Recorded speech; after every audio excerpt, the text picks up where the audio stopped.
Halo besinya kata Ani. Mesti konflik dua pengusaha besar di bidang skincare yaitu Henny Sagara dan Dr. Oki yang juga diduga melibatkan DRL dan DRS mulai memasuki babak baru. Dalam preskon Humas Polda Jabar, Hendra Rohmana belum lama ini menyebut kalau laporan Iwa Wahyudin yang merupakan suami dari HS pada tanggal 5 Februari 2025 terhadap DRO, DRS dan DRL atas dugaan pencemaran nama baik telah naik sidik. Dalam keterangannya pada awak media, Hendra menyebut sudah 11 saksi yang diperiksa. Laporan yang bermula karena dugaan unggahan Dr. Oki di sosial media pada tanggal 15 Oktober 2024 terkait penyegelan sebuah pabrik yang diduga disebut milik mafia skincare dalam unggahan DRO. Dan dari dua orang saksi, nama DRO dan DRS disebut sudah memenuhi panggilan dan kooperatif, berbeda dengan DRL yang diduga mangkir.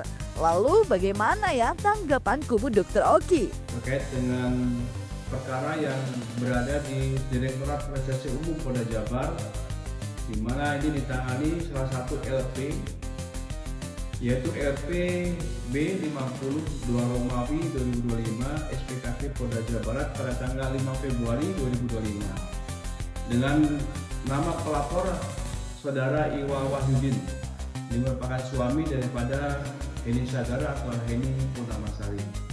Adapun tindak pidana yang dilaporkan yaitu pencemaran nama baik dan atau tidak pidana perbuatan fitnah atau tidak pidana tentang informasi dan transaksi elektronik.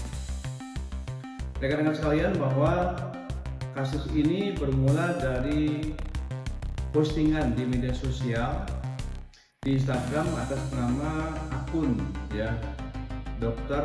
Oki Pratama.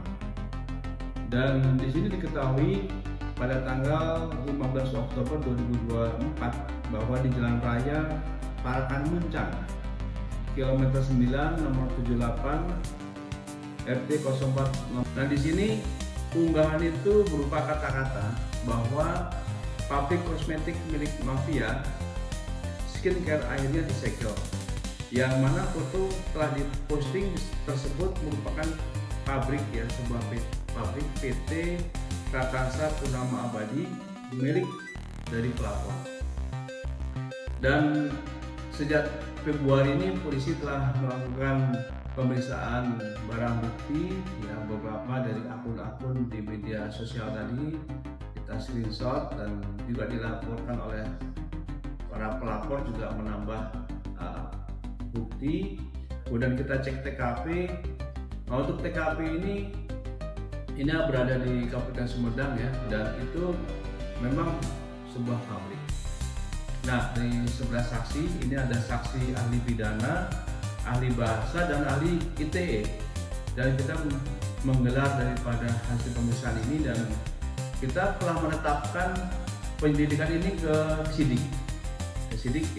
Yang berikutnya dari saksi-saksi ini ada dua saksi yang memang kebetulan seorang artis dua orang artis ini yaitu Dr. O dan saudari Dr. S.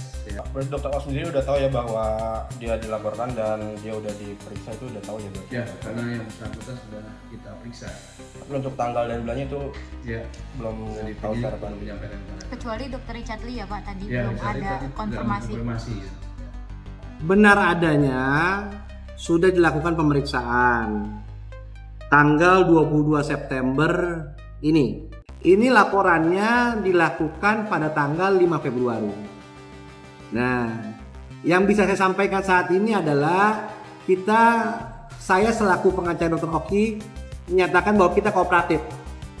Selama ini kita mengikuti prosesnya, kita datang, ya kan? Nah, yang menjadi permasalahan adalah postingan ini sebenarnya yang memposting itu Dr. RL. Tapi lucunya adalah terlapornya dalam lidik. Saya juga menjadi lucu juga. Ternyata ada juga orang melaporkan nih takut-takut juga dia rupanya. Ya kalau misalnya memang pelakunya jelas, sebutkan aja nama. bahwa itu pelakunya Dr. Oki Pratama. Biar nanti kalau nggak terbukti kita bisa lapor balik.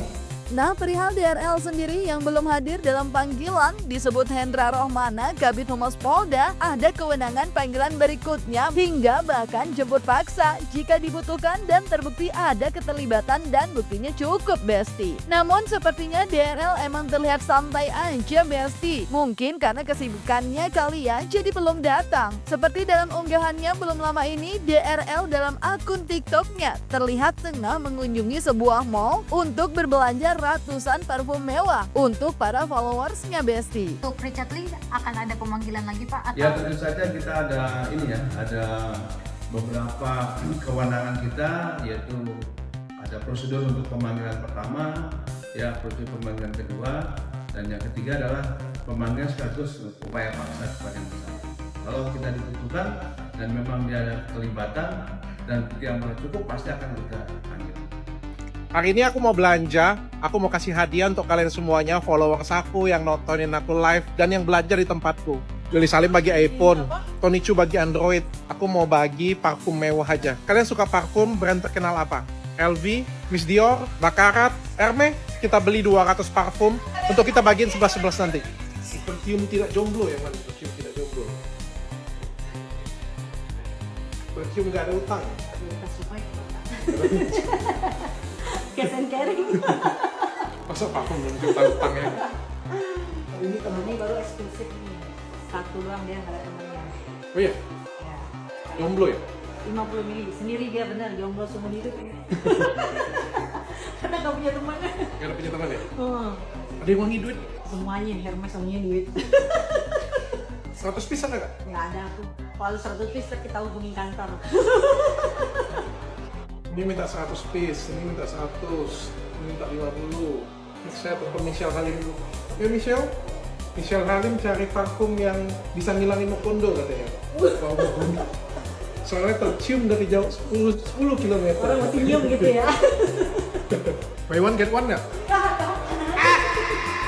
Udah beli 100, dapat ini berapa? Dihitung dulu. Ini gratis. Iya belanja kalau dapat 30 juta belanja aku kasih 2. Ini juga gratis. Iya. Ini juga gratis. Ini semuanya. Ya, ambil yang gratisnya aja. Iya iya. Ayo siapa yang mau Hermes? Mau Hermes? Mau dong, mau kak. Mau nggak? Ya mau lah. Masuk ke live saya tanggal 11 nanti. Aku udah beli Hermes, tuh masih banyak lagi Hermes yang lain. Tapi nggak sabar ya tunggu tanggal 11. Ya gimana kalau tanggal 7 November nanti aku akan live sebentar. Cuma 3 jam doang dari jam 8 pagi. Kalian masuk ke liveku. Kalian bisa beli skincareku, dapat parfum Hermes 6 juta loh ini. Masuk ke liveku sekarang juga. Uji coba dulu ya.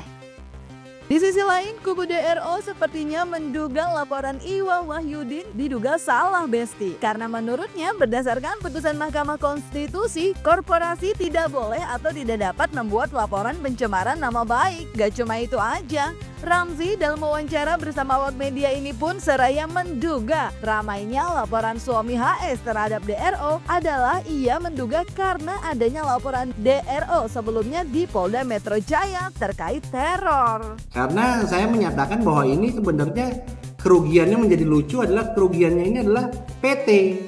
Bahwa jelas dalam putusan Mahkamah Konstitusi bahwa korporasi itu tidak boleh, tidak dapat membuat laporan terkait pencemaran nama baik. Tapi nggak apa-apa, kita ikuti aja proses hukum yang ada, ya kan? Kita ikuti proses hukum yang ada. Kita kalau dipanggil ya kita siap datang. Bang, saat dipanggil BAP, pertanyaannya seputar apa aja postingan? Ya tanya mengenai postingan tersebut. Karena Dr. Oki juga termasuk orang yang mempostingkan collab. Istilahnya itu Di collab. repost gitu ya? Iya, dengan DRL gitu kan, oleh ya disampaikan apa yang diposting sama DRL adalah itu adalah unggahan media. Unggahan media. Saya bisa sampaikan ke teman-teman media bahwa ini adalah unggahan media. Unggahan media yang mana sih? Nah, ya kan pertanyaannya kan begitu kan. Nah, unggahan media yang mana? Jadi sebenarnya ini dari berita ini dan postingan yang disampaikan menjadi laporan ini adalah postingan tanggal 6 Oktober. Nangkap nggak? Saya ceritain alur nih. Jadi media sudah memberitakan pada tanggal 4 Oktober, diposting di Instagram tanggal 6 Oktober. Dasarnya postingan itu berdasarkan dari keterangan media. Diketahui berdasarkan keterangan Kabid Humas tanggal 15 Oktober. Dilaporkan 5 Februari 2025. Kenapa sekarang baru rame? Nah, ini kan pertanyaannya, kenapa sekarang baru rame? Ya mungkin karena kemarin ada laporan saya di Polda Metro Jaya terkait teror yang diterima Dr. Oki. Ya kan? Kalau laporan saya bagaimana? Ya kalau kita laporannya tidak tahu siapa pelakunya. Karena ini bukan akun Instagram, bukan orang pemilik akun Instagram. Kita diteror, dikirimin karangan bunga yang nggak tahu siapa pelakunya. Kalau ini kan harusnya kan sebut dong, sebut nama dong. Nah ini karena kita nggak tahu, kita terlapor dalam lidik. Tapi untuk laporan yang Pak Iwa ini terlapor dalam lidik. Nah itulah kenapa penyidik juga, saya menilai mungkin penyidik juga bingung juga mungkin dari Februari baru sekarang nih naik sidik. Padahal pelakunya jelas. Karena tadi saya bilang lagi, balik lagi, berdasarkan putusan Mahkamah Konstitusi bahwa badan tidak bisa membuat laporan polisi. Karena saya sudah membaca laporan polisinya, ya kan? Apa sih yang dilaporkan itu, apa kontennya terkait itu? Diduga jadi berujung saling lapor gitu ya Beksti maksudnya? Nggak tahu lah ya. Namun yang pasti atas laporan Iwa Wahyudin suami dari HS ini terhadap DRO, DRL, dan DRS, menurut keterangan Hendra Rahmawan, selain sudah naik sidik, pasal yang digunakan adalah 310, 311 KUHP, Undang-Undang Nomor 1 Tahun 2004 tentang perubahan kedua UU 11 Tahun 2008 tentang informasi, transaksi, dan elektronik. Nah kalau DRL belum memberikan keterangan, kalau kubu DRL sendiri bagaimana ya menanggapi hal tersebut, dan gimana juga dengan tanggapan Dr. Oki yang diduga merepost unggahan DRL? Menggelar daripada hasil pemeriksaan ini, dan kita telah menetapkan penyelidikan ini ke sidik ya. Dan dari penyidikan ini kita dalami juga di samping pasal-pasal yang akan kita terapkan di sini, ada pasal 310 KUHP, 311 KUHP, dan Undang-Undang Nomor 1 Tahun 2024 tentang perubahan kedua Undang-Undang 11 Tahun 2008 tentang informasi transaksi elektronik. Ini memang kita tetapkan seperti itu. Yang pertama kali memposting kan media. Ya kan? Kalau media kan tahu kan kemana kalau misalnya minta klarifikasi, ke Dewan Pers untuk menjelaskan klarifikasi terkait hal ini. Sebenarnya saya punya juga postingannya pengacaranya beliau itu yang menyatakan hal yang demikian, ya kan? Dan keterangan Pak Kabid Humas juga menjelaskan kok tadi, ya kan? Cuman masalahnya administrasi. Cuman dia namanya media menulisnya disegel kan? Seperti itu. Jadi semua ini sudah kita sampaikan ke penyidik. Jadi kemarin waktu pemeriksaan cuma 8 pertanyaan. 5 pertanyaan tentang data diri, 3 pertanyaan tentang masalah. Nah, ketika masalah kita jelasin, ini begini Pak, ini begini Pak, ini begini Pak. Tapi nggak apa, untuk kepastian hukum ya mungkin mesti ditingkatkan statusnya, karena mungkin ada beberapa pihak yang tidak hadir, ya kan? Sehingga kepolisian memerlukan keterangannya. Nah tadi saya bilang, balik lagi, kalau kita bicara pidana itu ketika penyelidikan kan tidak ada upaya paksa. Nah penyidikan ada upaya paksa. Jadi kalau misalnya pas yang penyelidikan kemarin tidak datang, penyidikan harus datang. Nah disitulah mungkin kepolisian mau mengambil keterangan semua pihak, ya kan? Kita yakin polisi kita polisi yang baik, polisi yang presisi, jadinya tenang aja, kita berikan kepercayaan, kita akan kooperatif kalau misal diundang sama pihak Polda Jabar. Kan yang disampaikan kan tadi Kabid Humas itu kan postingan Oki Pratama, ya kan? Postingan Oki Pratama. Nanti kita akan melihat nih, apakah ini bisa menjadi celah apa tidak. Ya Besti, kita lihat aja nanti proses selanjutnya dari laporan masing-masing. Semoga bisa diselesaikan dengan sebaik-baiknya ya. Jangan lupa like, subscribe, komen, dan share biar bisa dapetin video berita kecil lainnya cuma di Kata Ani Besti. Pasti Kata Ani dong.